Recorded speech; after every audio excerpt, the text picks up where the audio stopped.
प्रसंग उस समय का है जब भगवान बुद्ध का अंतिम समय निकट आ गया था।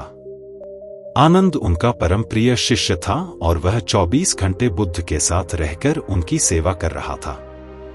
एक दिन भगवान बुद्ध का भद्रक नामक शिष्य कुटिया के बाहर बैठकर रोने लगा।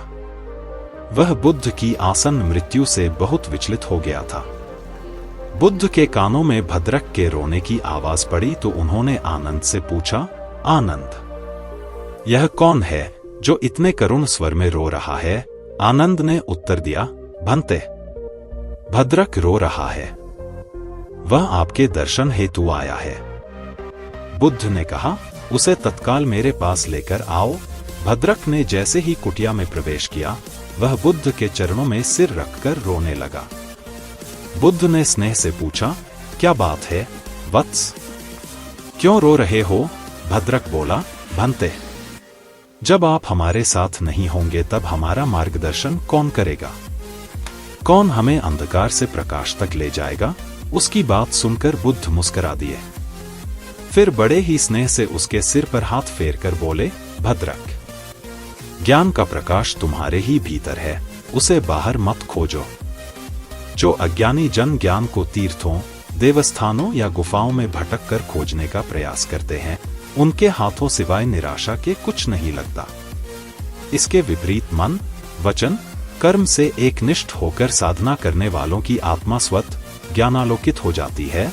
भद्रक ने बुद्ध के इस महत्वपूर्ण उपदेश को सदा के लिए गांठ बांध लिया और दुख से मुक्ति पाली। अप दीपो भव, अपने दीपक स्वयं बनो, बुद्ध का अंतिम उपदेश था, जिसका आशय यह है कि स्वयं को निर्लिप्त बनाकर आत्मा की पूर्ण ईमानदारी से कर्म करें तो आनंद की प्राप्ति के साथ परम तत्व की सहज ही उपलब्धि हो जाती है। अपने दिए आप बनो, इतनी ही जरूरत है गुरु की। गुरु तुम्हारी बैसाखी नहीं बनने वाला है। जो बैसाखी बन जाए तुम्हारी, वह तुम्हारा दुश्मन है, गुरु नहीं है। क्योंकि जो बैसाखी बन जाए तुम्हारी, वह तुम्हें सदा के लिए लंगड़ा कर देगा। और अगर बैसाखी पर तुम निर्भर रहने लगे तो तुम अपने पैरों को कब खोजोगे?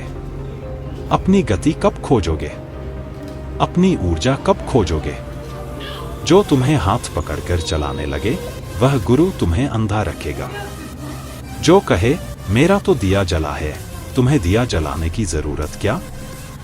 देख लो मेरी रोशनी में, चले आओ मेरे साथ। उस पर भरोसा मत करना, क्योंकि आज नहीं कल रास्ते अलग हो जाएंगे।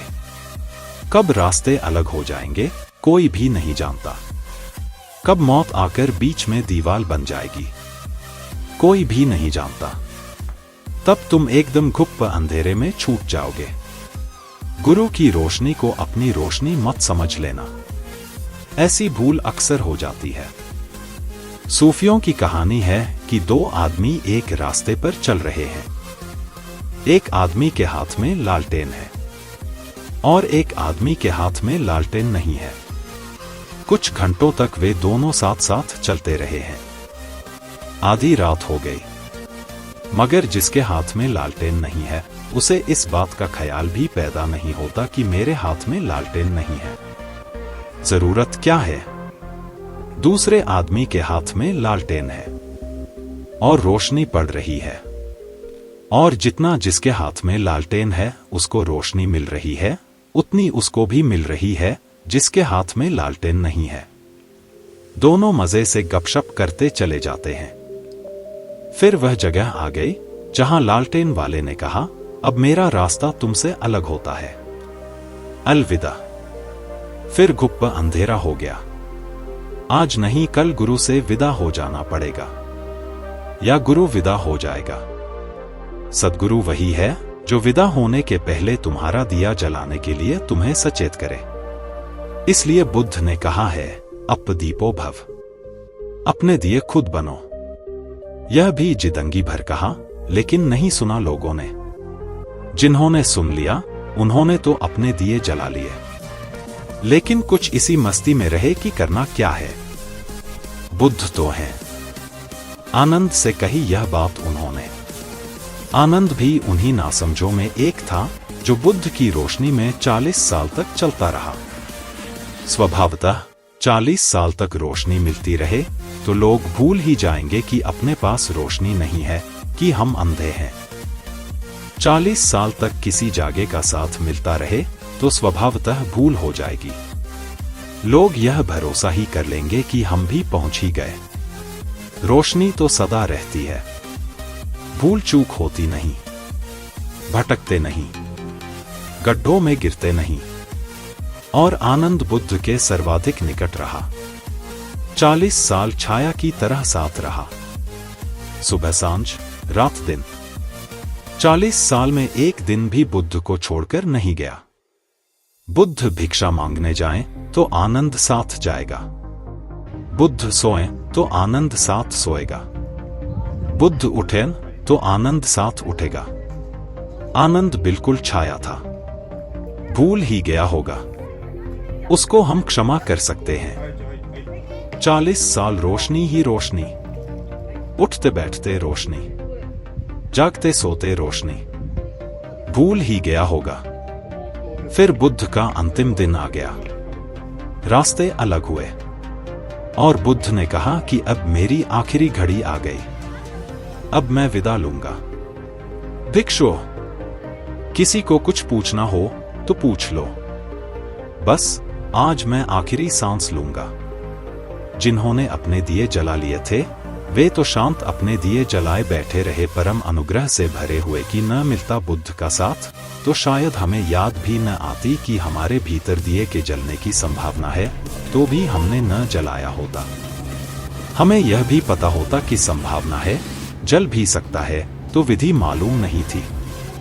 आखिर दिया बनाना हो तो विधि भी तो होनी चाहिए, बाती बनानी आनी चाहिए, तेल भरना आना चाहिए, फिर दिया ऐसा होना चाहिए कि तेल बह ना जाए, फिर दिए की संभाल भी करनी होती है, नहीं तो कभी बाती तेल में ही गिर जाएगी और दिया बुझ जाएगा।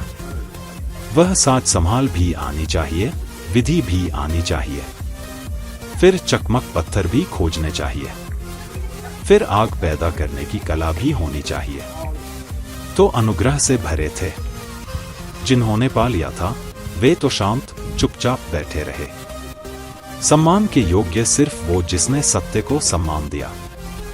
तुम्हें बुरा लगता है, तुम कहते हो देखो बड़ी बेइज्जती होती है, हम कुछ है ही नहीं, जैसे धोखे से ठीक बोल दिया तुमने। तुम वास्तव में कुछ हो ही नहीं, तुम हो ही नहीं, और एक बुद्ध की सतत कोशिश ही यही है कि तुम अपने अस्तित्व को पाओ। अस्ति तो सिर्फ उसके लिए कहा जा सकता है, न जो है उसी को कहोगे अस्ति है। सपनों को तो अस्ति नहीं कहेंगे। शराब पी रखी है तुमने और तुम्हें 1000 तरीके के ख्याल आ रहे हैं, उन ख्यालों को तो अस्ति नहीं कहेंगे। बहके हुए हो तुम और तुम्हें आसमान में नदियां और फूल और परियां दिखाई दे रही हैं, उन परियों को अस्ति नहीं कहेंगे।